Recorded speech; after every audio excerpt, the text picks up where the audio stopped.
So I just wanted to take the time now to talk a little bit about the physics behind an MRI. So I'm going to start by talking about relativity. Relativity is the dependence of various physical phenomena on relative motion of the observer and the observed objects, especially regarding the nature of behavior, light, space, time, and gravity. The laws of physics are the same for all observers in uniform motion relative to one another. This is called the principle of relativity. This also means that the speed of light in a vacuum is the same for all observers, regardless of their relative motion or of the motion of the light source. So how does this relate to an MRI? Well, because no physical object, message, or field line can travel faster than the speed of light in a vacuum.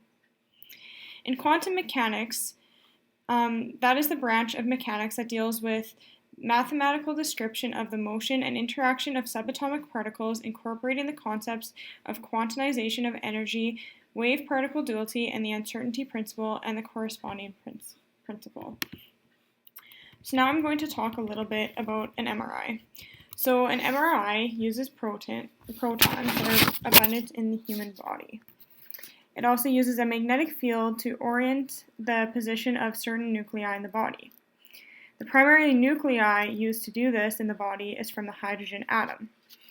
We are made up of 75% water, and water is H2O, 2 hydrogen and 1 oxygen. Hydrogen being the most abundant proton in the body.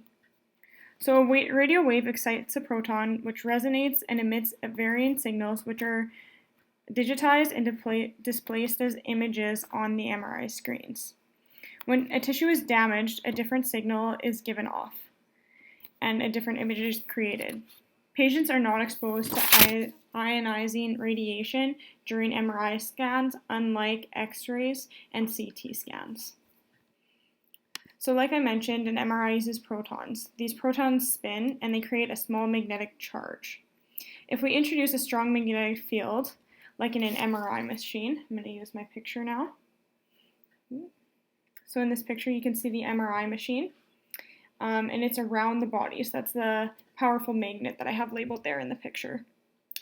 The protons align with that field, then the MRI technician introduces a radio frequency pulse that disrupts the proton that forces it into either a 90 or 180 degree realignment with the static magnetic field.